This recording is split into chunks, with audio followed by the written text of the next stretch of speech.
Mari bersama-sama kita berdoa. Sungguh Tuhan, ini sebuah pengakuan dari kami Tuhan, bahwa Engkaulah Tuhan, Engkaulah Raja, Engkau yang berdaulat penuh atas kehidupan kami Tuhan. Dan biarlah setiap kami boleh terus belajar untuk merajakan Engkau di dalam setiap kehidupan kami. Kami rindu Engkau terus bekerja di dalam hati kami, sehingga pada akhirnya Tuhan, hidup kami pun menjadi hidup yang menjadi saksi, yang boleh dirasakan oleh banyak orang. Satu garam dan terang dunia yang boleh dapat dinikmati oleh orang-orang. Sehingga pada akhirnya ini semua boleh memuliakan nama-Mu Tuhan. Jika kami sama-sama akan tiba saatnya kami akan mendengar firman-Mu, tolong kami agar kami semua boleh sungguh-sungguh membuka hati kami, membuka telinga kami, untuk kami boleh mendengar akan firman-Mu. Firman yang sanggup mengubah hidup kami, firman yang akan membuat kami semakin memuliakan hidup kami, memuliakan nama Tuhan dalam hidup kami. Terima kasih Tuhan, kami sungguh rindu untuk Engkau berbicara kepada kami secara pribadi. Berbicaralah Tuhan, karena kami semua di sini sudah siap untuk mendengarnya. Di dalam nama Tuhan Yesus kami bersyukur dan kami berdoa. Amin. Silakan duduk. Ya, selamat pagi semuanya. Selamat pagi. Saya berdiri di depan orang-orang muda, setidaknya orang-orang yang punya semangat muda. Selamat pagi. Ya, itu. Mari sama-sama kita akan membuka kitab kita, saudara. Hari ini kita sama-sama merenungkan sebuah tema yang menarik. Your kingdom come. Datanglah kerajaanmu. Kita akan melihat dari Matius pasal yang ke-6, ayat yang ke-10. Satu bagian firman Tuhan yang mungkin sangat pendek, barangkali terpendek ini ya. Matius 6 ayat 10 bagian yang A, datanglah kerajaanmu. Demikianlah firman Tuhan. Saudaraku yang terkasih dalam Tuhan Yesus Kristus, di dalam masa pandemi ini saudara, kita ini dikejutkan dengan berbagai macam fakta-fakta yang cukup mengagetkan. Kenapa saudara? Karena ternyata dalam masa-masa pandemi ini ternyata kita mendapatkan satu info-info baru di mana ternyata tingkat perceraian di kota Bandung ini sangat meningkat dengan drastis saudara. Biasanya itu rata-rata per bulan itu kira-kira mungkin 500 kasus. Sekarang ini di bulan-bulan terakhir ini bisa mencapai 800 sampai 1000 kasus. Bahkan orang-orang yang mau bercerai pun harus antri panjang. Saudara, ini satu hal yang sangat-sangat ironis sekali. Bagaimana masa depan anak-anak muda Indonesia di masa yang akan datang jika mereka dibesarkan dalam sebuah keluarga yang broken. Saudara, ini sesuatu yang sangat-sangat menjadi concern setiap kita saudara. Masa depan anak menjadi korban. Dan di dalam itu semua kita menyadari bagaimana ini kondisi yang sangat-sangat memprihatinkan saudara. Belum lagi kita mendengar berita-berita di media massa. Yang mana kita kemarin mendengar dalam satu hari pertambahan kasus COVID-19 itu bisa mencapai 3.000. Saudara, bahkan korban jiwa di Indonesia sampai detik ini kira-kira sudah tembus 7.200 orang yang meninggal dunia karena COVID-19. Saudara, semua itu membuat kita semakin gentar menghadapi hidup ini. Membuat kita semakin menyadari bahwa dunia ini begitu terpuruk. Kita mengalami sesuatu yang sangat-sangat membuat kita gemetar menghadapi semua ini. Saudaraku yang terkasih, banyak usaha-usaha sekarang sedang kolaps. Banyak orang-orang yang bekerja dirumahkan, dipotong gaji, 25% mungkin, atau kadang-kadang ada yang 50%. Bahkan ada yang sampai harus di PHK. Dengan demikian angka pengangguran di Indonesia akan semakin meningkat. Dan angka kejahatan justru berbalik ke atas semakin meningkat saudara. Angka pengangguran meningkat, angka kejahatan semakin meningkat juga saudara. Kita melihat bagaimana kondisi ini sangat-sangat terpuruk saudara. Tapi anehnya saudara ya, sepeda Brompton di Indonesia itu makin laris saudara. Tahu sepeda Brompton ya? Lagi naik daun, banyak orang Indonesia itu beli sepeda ini saudara. Sampai pabriknya kewalahan mencukupi permintaan ini saudara. Luar biasa bukan Indonesia ini. Saudara, kondisi yang terpuruk terus menantikan sebuah solusi. Krisis yang terjadi ini mencari harapan untuk pemulihan kondisi yang terjadi. Di saat-saat negara-negara adik kuasa pun mereka angkat tangan untuk menghadapi kondisi pandemi ini, saudara. Kepada siapa lagi kita bisa berharap selain hanya kepada Tuhan yang kita sembah. Karena itu saudara, kita melihat bagaimana kebutuhan akan datangnya kerajaan Tuhan. Sungguh satu hal yang sangat-sangat mendesak saat-saat ini, saudara. Oleh karena itu ketika kita sama-sama berdoa kepada Tuhan, datanglah kerajaan-Mu. Itu satu hal yang sangat-sangat kita harapkan, karena kedatangan kerajaan Tuhan itu adalah satu penyejuk, sekaligus adalah solusi bagi keterpurukan umat manusia sekarang ini. Saudara, kalimat Your Kingdom Come ini merupakan bagian daripada doa Bapa kami yang Yesus ajarkan. Tapi sayangnya adalah mungkin banyak anak-anak muda di zaman sekarang ini sudah jarang mendoakan bagian ini. Berapa banyak saudara berdoa di dalam doa-doa saudara, datanglah kerajaan-Mu. Jarang bukan? Saya aja mungkin jarang ya. Tapi mulai sekarang ini mari kita doakan, datanglah kerajaan-Mu. Tapi stop dulu. Sebelum kita berdoa ini, kita harus memahami arti daripada datanglah kerajaan-Mu ini. Saudara, apa yang ada dalam benak kita setelah kita berdoa, datanglah kerajaan-Mu. Your kingdom come.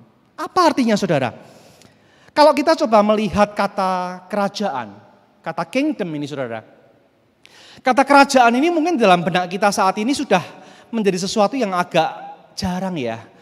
Bentuk negara yang kerajaan saat ini sudah sangat jarang.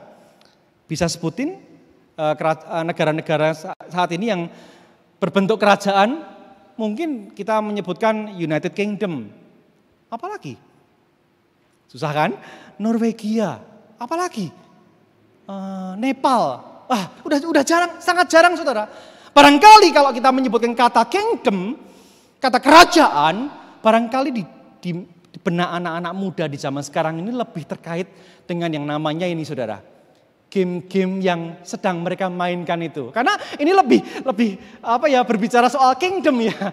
Jadi banyak anak-anak muda sekarang main nih Clash of Clans, Rise of Kingdom, Rise of Empires, kemudian Kingdom Wars. Nah, di dalam benak mereka ketika mereka memainkan game ini saudara, mereka pasti akan terkait dengan hal-hal yang sifatnya itu menguasai, memperluas wilayah, upgrade senjata, pertahanan. Kemudian juga mereka akan berusaha untuk bangun kekuatan untuk menyerang sehingga bisa mengalahkan musuh-musuhnya. Saudara, makin kuat, makin baik. Kalau kita punya banyak gem, bisa beli ini, upgrade itu, upgrade ini. Bisa punya banyak gold, punya banyak diamond, maka kita bisa memperkuat kerajaanku. Fokusnya siapa? Kerajaanku, kerajaanku, kerajaanku, dan kerajaanku. Disitulah kita mulai melihat bahwa ternyata semangat di zaman ini justru akan mengarahkan segala sesuatu itu untuk diriku. Pada akhirnya ketika kita berdoa, datanglah kerajaan-Mu Tuhan. Bisa-bisa fokus daripada doa kita itu bukan lagi Tuhan. Bukan lagi kerajaan Tuhan. Tapi justru adalah my kingdom. Kerajaanku. Saudaraku yang terkasih dalam Tuhan, tidak heran banyak orang ketika dia berdoa dan dia memohon kepada Tuhan, datanglah kerajaan-Mu itu dimaknai dengan sesuatu yang terkait dengan menguntungkan dirinya. Di mana sangat self-centered, di mana datanglah kerajaan-Mu ini dimaknai kalau saya dapat keuntungan besar, kalau saya bisa masuk sekolah favorit, kalau saya bisa diterima di perguruan tinggi favorit, kalau saya ini dapat pacar idaman, kalau saya ini menang tender, kalau investasi binomo saya melejit naik ke atas, maka benar Tuhan, kerajaan-Mu sungguh datang kepadaku. Fokusnya adalah diri. Sangat self-centered. Pemahaman-pemahaman ini pada akhirnya lebih mengarah pada kepentingan orang-orang tersebut. Saudara. Sangat berpusat pada dirinya. Bukan lagi Tuhan. Saudaraku, sebenarnya hal inilah yang pernah terjadi juga dalam orang-orang Israel, saudara. Di mana mereka memahami kerajaan Allah itu adalah sesuatu yang berpusat pada diri mereka. Memahami kerajaan Allah dalam sebuah perspektif yang sempit. Di mana mereka memahami kerajaan Allah hanya dalam satu pemahaman bahwa kerajaan Allah sama dengan kerajaan Israel. Saudara, kalau kita melihat sejarah kerajaan Israel ini bergerak dari masa ke masa, dari masa-masa kejayaan bangsa Israel ini di masa di masa Saul, Daud mencapai puncaknya di zaman Salomo, kemudian pecah menjadi dua, Rehabeam, Yerobeam, kemudian akhirnya sampai terus mengalami pergerakan sampai dibuang ke Babel, kemudian sampai ke era-era di mana mereka kembali dari pembuangan dan dikuasai oleh Persia, dikuasai oleh Yunani, dikuasai oleh Romawi. Saudaraku, kita melihat bagaimana mereka itu ternyata mengalami kondisi-kondisi yang begitu berat. Di mana mereka mengalami pengalaman-pengalaman pahit dijajah oleh bangsa-bangsa lain. Dan karena itu dalam benak orang-orang Israel, mereka punya sebuah kerinduan yang begitu besar. Kapan Mesias itu datang? Kapan kerajaan Allah itu dipulihkan? Kapan kerajaan Israel itu dipulihkan? Jadi dalam benak orang-orang Israel, yang namanya kerajaan Allah itu identik dengan yang namanya kerajaan Israel yang dipulihkan. Karena itu saudara, ketika Yesus mau naik ke surga, murid-muridnya mendekati dia dan bertanya, Tuhan, maukah engkau memulihkan kerajaan bagi Israel? Dalam benak mereka, yang namanya kerajaan Allah itu adalah satu kondisi di mana ada raja yang fisik, ada raja fisik, yang ada pemerintahan fisik, ada tentara yang kuat yang mampu mengalahkan penjajah mereka dari yang akan membuat mereka bebas daripada penjajah mereka. Itulah pemahaman mereka, saudara. Saudara, para murid belum memahami dengan jelas saat itu. Memang secara umum mereka memahaminya secara itu, saudara. Tetapi kerajaan Allah bukan secara fisik sesungguhnya. Karena kerajaan Allah sesungguhnya adalah kondisi di mana Yesus ditinggikan sebagai raja. Di mana kita sebagai orang umat percaya merajakan dia, meninggikan dia, menuhankan dia. Saudaraku yang terkasih dalam Tuhan Yesus Kristus, kerajaan Allah bukan soal tempat, bukan soal fisik. Tetapi ini menyangkut di mana orang-orang percaya mau berlutut menyembah dia, memuliakan dia, meninggikan dia, raja di atas segala raja itu. Dan akhirnya mereka didorong untuk menghadirkan kerajaan Allah di dalam dunia ini. Saudara, kalau kita ditanya, apakah kerajaan Allah sudah terjadi saat ini? Apa jawab kita, saudara? Saudara, kalau kita ditanya demikian, seharusnya kita bisa memahami bahwa sesungguhnya sudah. Kerajaan Allah itu sudah hadir di zaman Israel. Di zaman PL sudah hadir kerajaan Allah, saudara. Saudaraku, yang namanya Israel, di mana Allah sudah menyatakan tindakan penebusan Allah. Dia sudah menyatakan penebusannya atas Israel, di mana dia pada waktu itu Allah sedang mempersiapkan jalan bagi penyelamatan umat manusia. Saudaraku, di zaman Perjanjian Baru kita melihat bagaimana Yesus ini hadir sebagai raja yang turun menjelma menjadi manusia. Dan dialah menyelesaikan karya penebusan itu, saudara. Saudara, hari ini kerajaan Allah hadir di dalam gerejanya. Saya sengaja berikan satu keterangan ini karena disinilah fase kita sekarang ini. Kita belum mencapai masa yang akan datang di mana ada Yerusalem baru, ada langit dan bumi yang baru, di mana kita akan mengalami kerajaan Allah secara penuh. Tapi belum. Kita baru sampai fase di sini, saudara. Di mana kerajaan Allah hadir di dalam gereja Tuhan. Di dalam saudara dan saya. Nah, saudara, pertanyaannya sekarang adalah, apa sih makna your kingdom come itu dalam hidup kita? Yang pertama, catat poin ini, saudara. Yang pertama adalah menjadikan Yesus Kristus sebagai raja di dalam hidup kita. Saudara, tidak mudah untuk merajakan Yesus dalam hidup kita. Secara naluriah, secara alamiah, kita ini gak mau diperintah-perintah, bukan?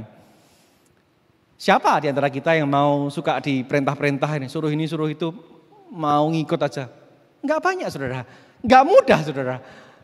Kita sama orang tua aja kadang-kadang disuruh ini gak mau, karena kita udah gede sekarang.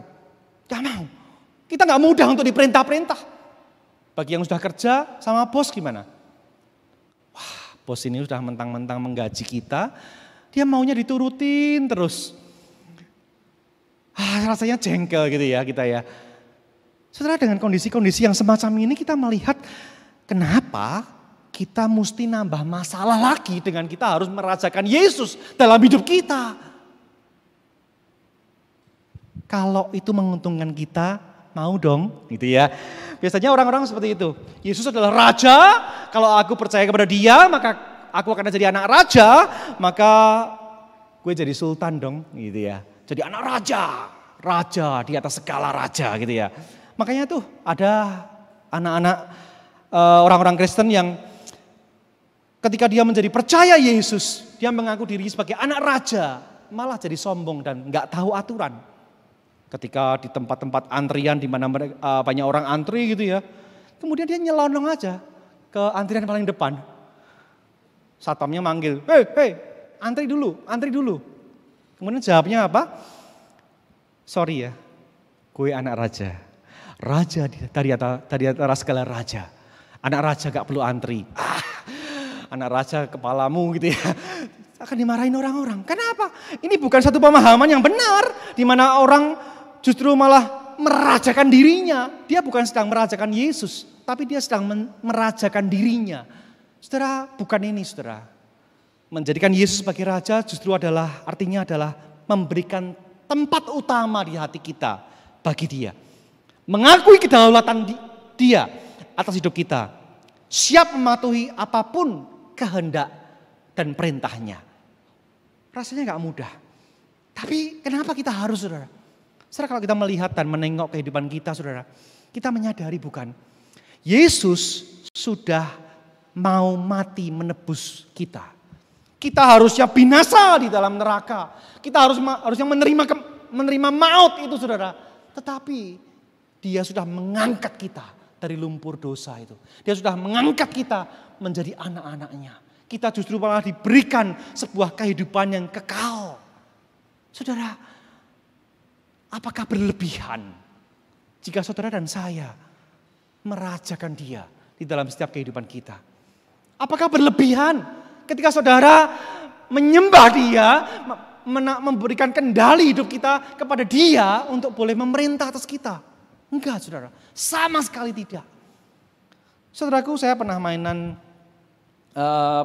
punya remote control semacam ini saudara. Mainan semacam ini. Bukan ini tapi kira-kira kayak ginilah. Waktu itu saya main sama anak saya. Anak saya Calvin waktu itu masih kecil, masih umur di usia-usia playgroup ya. Nah, jadi dia belum terlalu bisa untuk mengendalikan mobilnya saudara ya. Jadi kalau mengendalikan mobil biasanya nabrak-nabrak dan sebagainya jadi cepat rusak. Akhirnya saya tarik lagi saudara. Nah, ketika saya tarik, dia minta lagi saudara. Akhirnya terjadilah tarik-menarik remote control antara papi dan anaknya saudara. Papi, enggak Calvin aja, papi aja, Calvin aja. Saudara, ketika saya terpikir masalah ini saudara, saya menyadari bahwa ternyata anak ini nggak mau kalau kendali itu tuh diberikan kepada papanya. Dia maunya pegang kendali. Persis seperti saya dan saudara, bukan? Bukankah kita maunya juga demikian? Siapa orang di sini yang suka memberikan kendali hidup kita kepada orang lain atau kepada pihak lain? Gak ada. Kalau bisa ya saya yang pegang kendali. Saya yang harusnya pegang kendali. Itu yang paling saya suka. Benar demikian bukan? Saudaraku, merajakan Yesus adalah menyerahkan kendali hidup kita kepada Dia.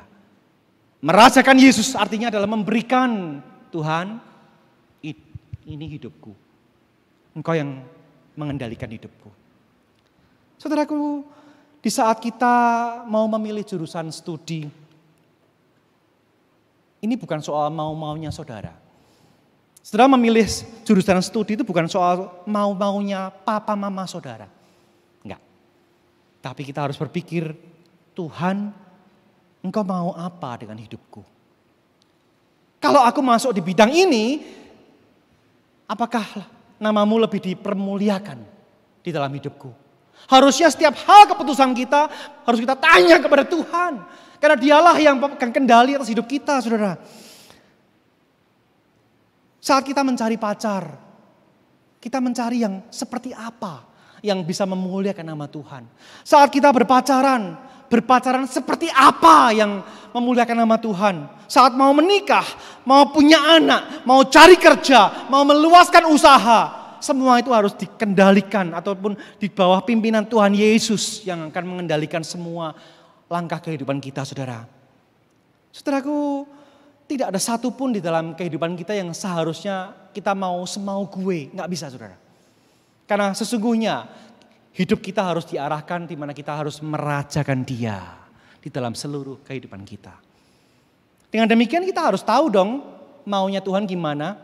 Kita harus tahu dong aturan mainnya Tuhan seperti apa.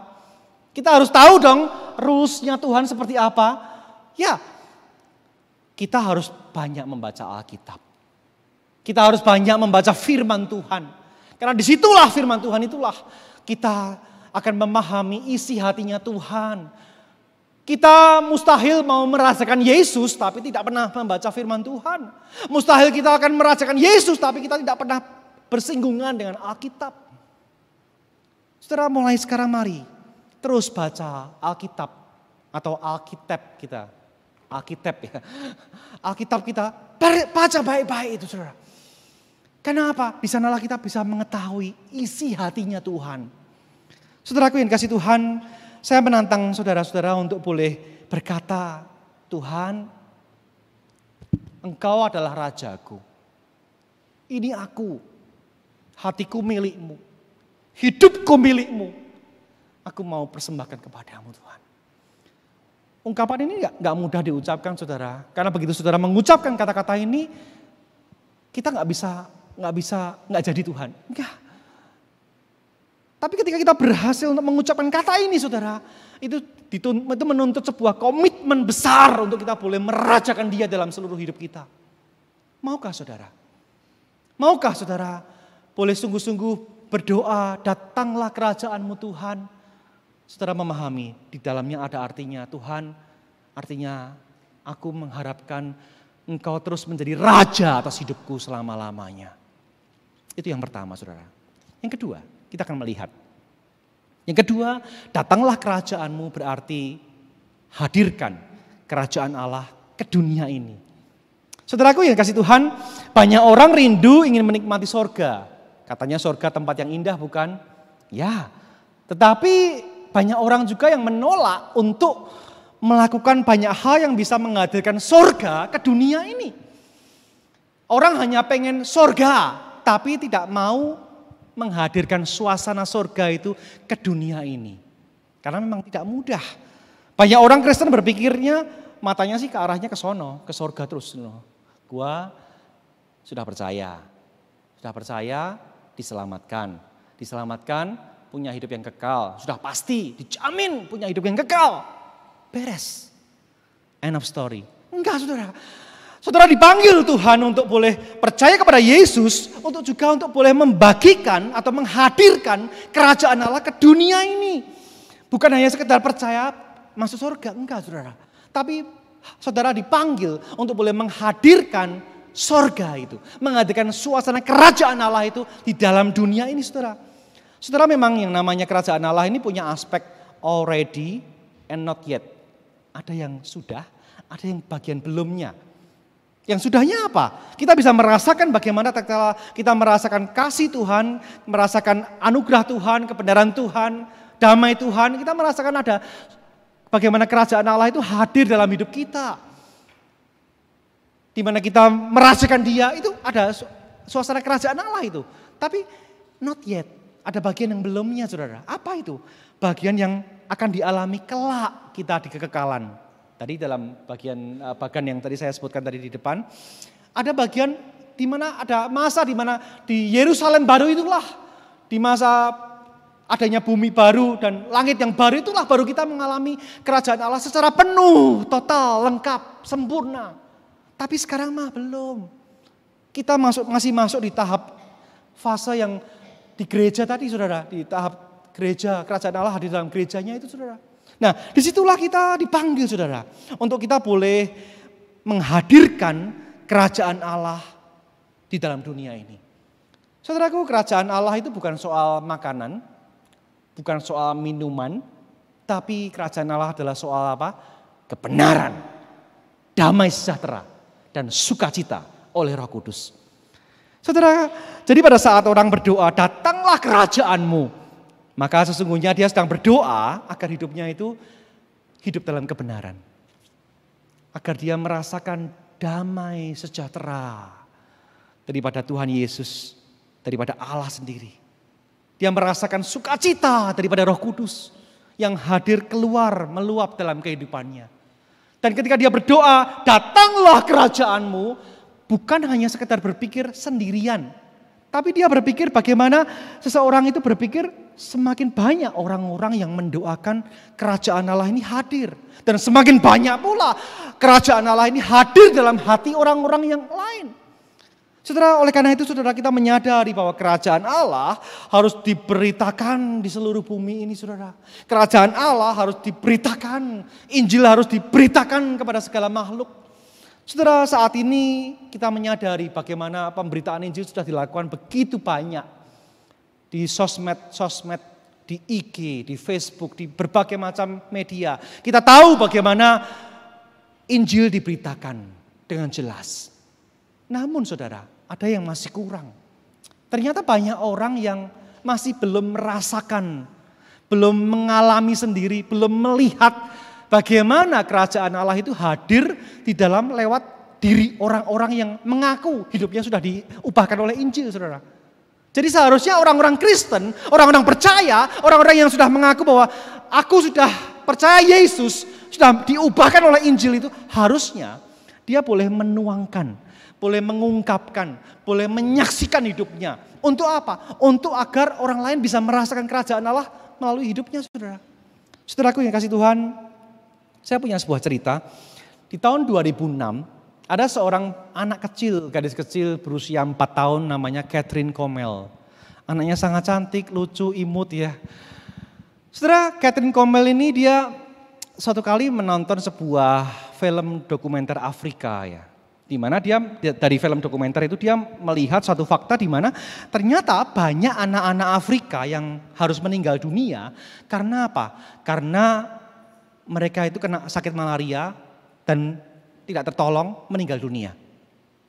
Dan dicatat di dalam film itu dikatakan setiap 30 detik maka ada satu anak Afrika yang meninggal dunia. Dengar hal ini, si Catherine ini langsung duduk di sofanya, kemudian dia berhitung 1, 2, 3, sampai 27, 28, 29, 30. Dia langsung teriak, Mama, ada satu anak Afrika meninggal dunia. Apa yang harus kita lakukan? Apa yang bisa kita kerjakan buat ini supaya tidak banyak anak-anak Afrika meninggal dunia? Saudara, itulah yang itu yang menjadi satu concern bagi si Catherine ini yang masih kecil ini, saudara. Mamanya menjelaskan, ya di sana memang banyak malaria karena penularannya lewat nyamuk dan banyak dari antara mereka digigit nyamuk dan sakit malaria. Nah, memang sih sekarang sudah ada kelambu yang dicelupkan dalam insektisida yang bisa dipakai untuk beberapa orang untuk melindungi mereka waktu mereka tidur. Tetapi sayangnya adalah banyak dari antara mereka nggak bisa beli ini karena ekonomi yang rendah di sana. Banyak orang nggak mampu beli kelambu ini. Catherine bilang, kita belikan aja, kita kasih mereka kelambu. Tapi gimana caranya? Kemudian beberapa hari kemudian si mamanya ini ditelepon oleh ibu guru sekolahnya Catherine. Maaf Bu, anak ibu tidak menyerahkan uang snack hari ini. Loh, kenapa ya, sudah saya kasih kok. Catherine ditanya. Kemudian jawabnya Catherine adalah, Ma, mulai hari ini saya nggak usah makan snack. Saya nggak usah dibelikan lagi boneka Barbie. Saya nggak usah dibelikan hal apa-apa lagi. Tapi pakai uang itu untuk beli kelambu. Bisa nggak kalau misalnya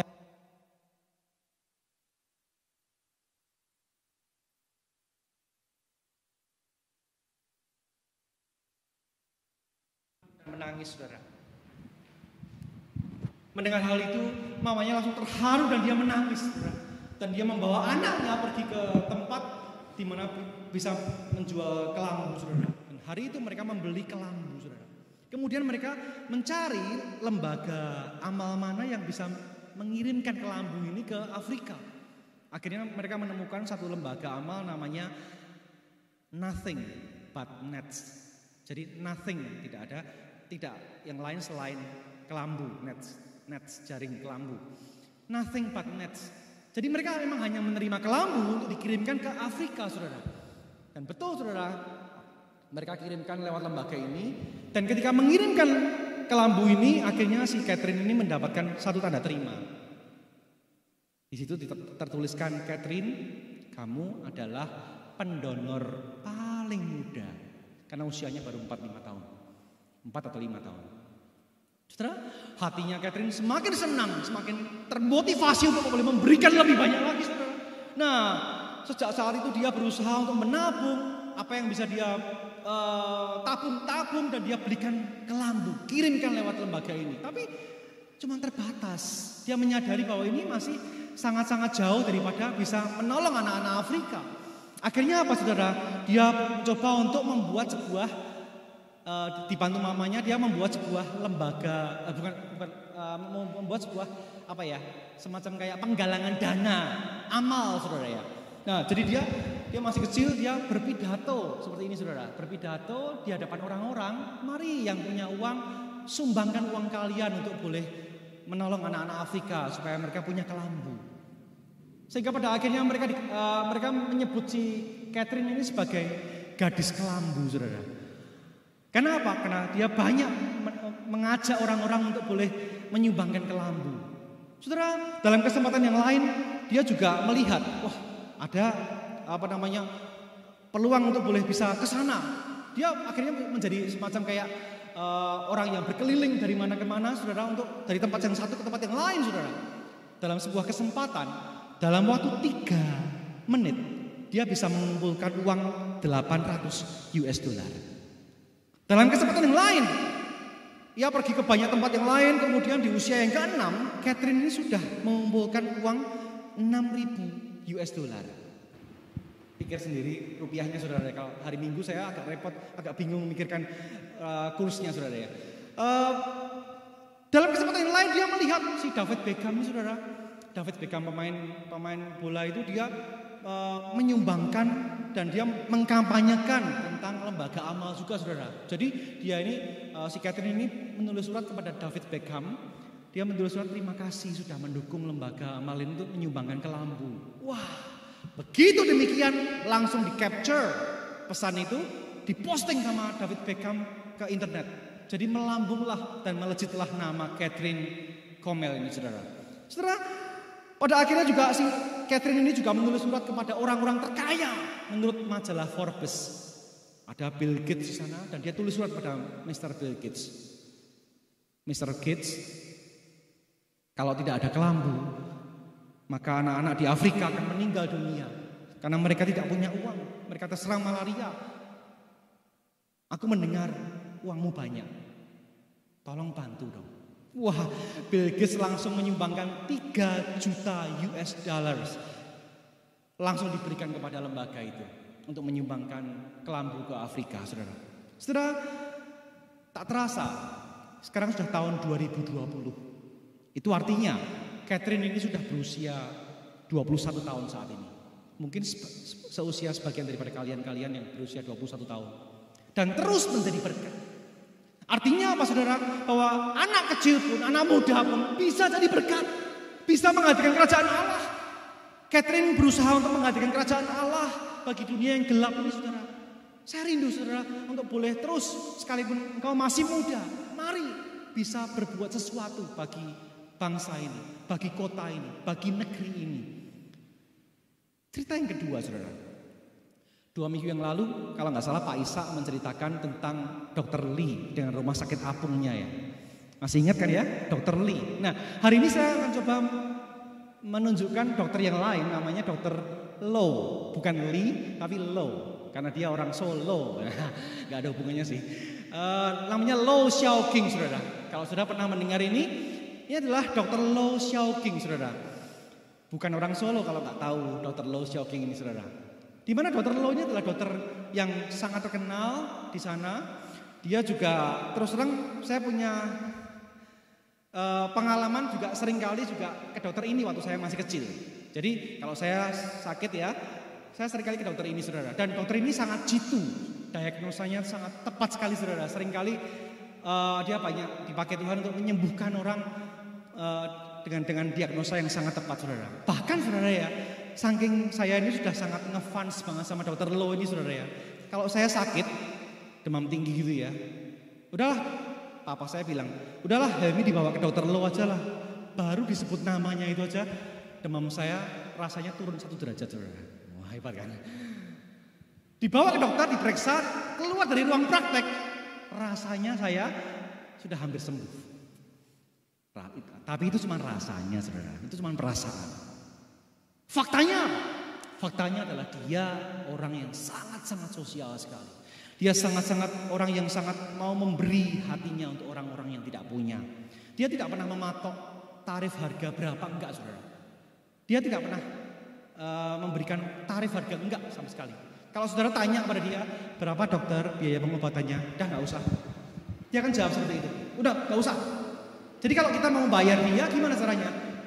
Kasih amplop, kasih uang semaunya kita ke dalam amplop, berikan kepada dia. Baru dia terima. Tapi kalau dia ditanya berapa dokter, pasti dia akan bilang nggak usah.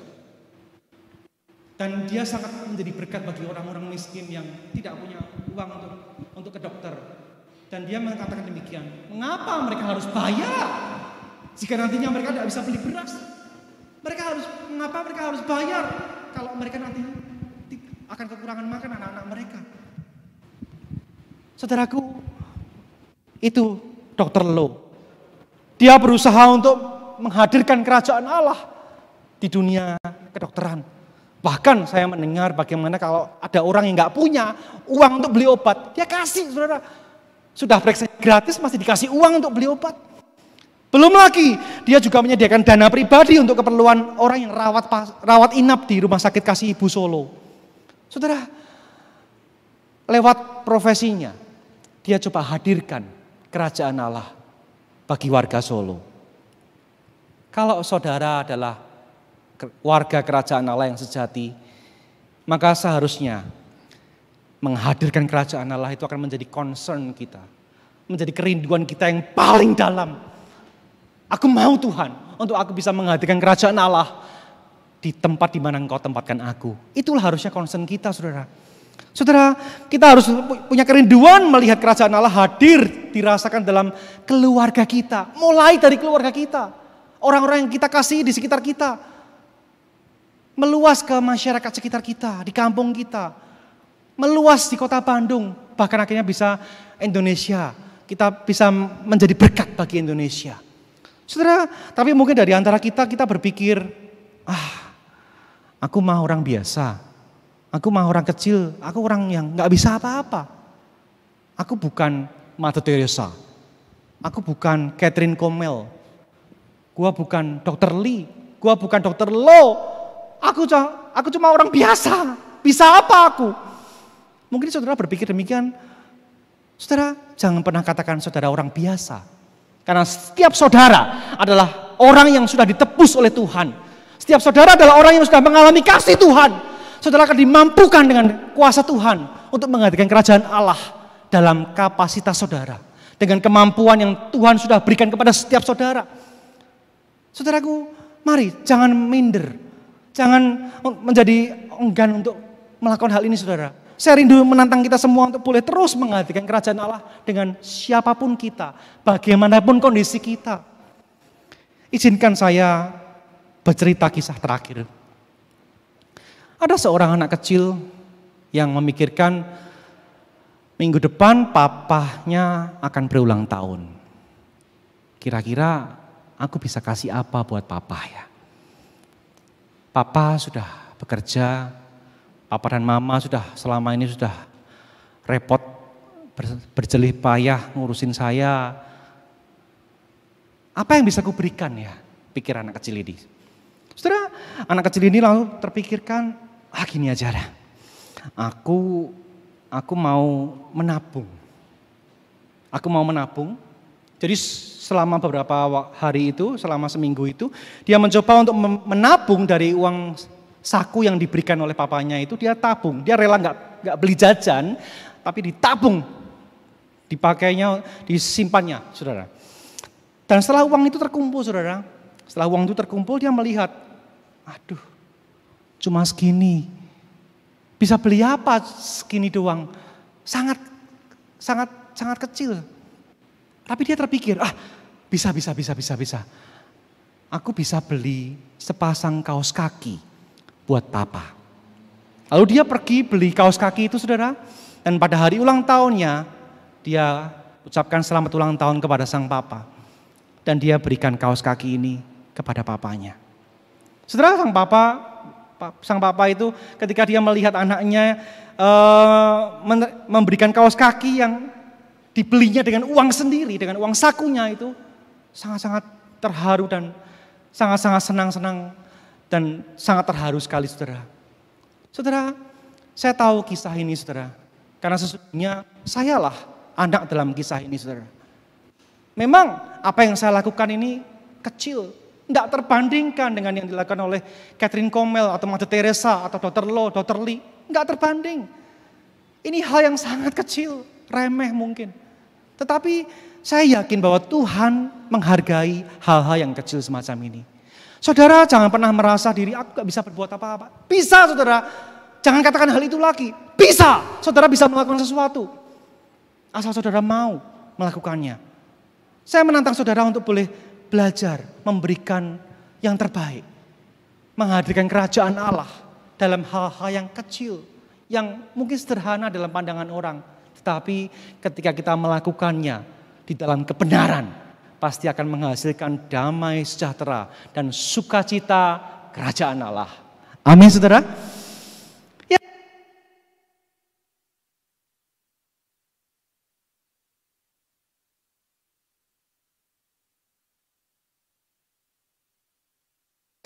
Menghadirkan kerajaan Allah ke dunia ini. Setiap kita pasti akan dimampukan. Kita akan diberikan kapasitas kita sesuai dengan kemampuan kita masing-masing. Saat ini mungkin keadaan susah ya. Banyak orang merasa, aduh sekarang ini aku harus PJJ, pembelajaran jarak jauh. Yang kerja aku harus WFH. Aduh, kita harus nggak bisa jalan-jalan, nggak bisa piknik dengan bebas, nggak bisa kemana-mana, semua harus jaga jarak, social distance dan sebagainya. Aduh rasanya nggak enak. Tahukah saudara, justru di saat-saat inilah saudara harusnya dipanggil untuk boleh menjadi berkat bagi mereka, bagi banyak orang di sekitar saudara. Justru di saat-saat semacam inilah Tuhan panggil saudara untuk boleh menghadirkan kerajaan Allah bagi dunia yang semakin terpuruk ini. Kalau setiap saudara menghidupi panggilan ini, saya yakin dunia akan menjadi lebih baik. Dunia akan menjadi lebih baik dengan kehadiran saudara yang menghadirkan kerajaan Allah. Saudara yang dikasihi Tuhan, saya rindu setiap kita boleh sungguh-sungguh di dalam keluarga kita, di dalam lingkungan kita, di sekolah kita, di kampus kita, dimanapun tempat kerja kita. Mari saudara, hadirkan kerajaan Allah bagi dunia di sekitar kita. Mungkin barangkali itu hanya sekedar saudara mendengarkan keluh kesah orang yang curhat kepada saudara. Saudara hanya sekedar menjadi telinga yang mendengarkan keluhan teman saudara. Tapi bagi dia itu bukan sekedar. Itu bukan sekedar, enggak. Itu adalah hal yang sangat berarti bagi dia. Lebih baik lagi kalau saudara bisa teguhkan imannya, berikan penguatan iman daripada Alkitab, berikan satu kebenaran-kebenaran yang boleh meneguhkan imannya. Oh, banyak orang pasti akan tertolong, saudara. Kalau di home, di kelompok-kelompok home, saudara ada saling sharing, pergumulan. Kemudian ada di antara rekan saudara mengalami pergumulan yang berat. Mari doakan, berikan penguatan, berikan kekuatan kepada dia untuk boleh dapat bisa menjalani dan melewatinya. Berikan masukan yang baik sesuai firman Tuhan. Pasti itu akan menjadi berkat bagi dia, saudara. kehadiran saudara sangat-sangat signifikan, penting sekali. Jadi saya rindu setiap kita saat ini betul-betul boleh ketika berdoa, bagian daripada doa Bapa kami ini, Your kingdom come, datanglah kerajaanmu Tuhan. Ini sungguh nyata dalam hidupmu, hidupmu dan hidupku. Mari saudara, yang pertama kita rajakan Dia, Tuhan Yesus. Yang kedua, kita hadirkan kerajaan Allah dimanapun kita berada. Mari bersama-sama kita berdoa.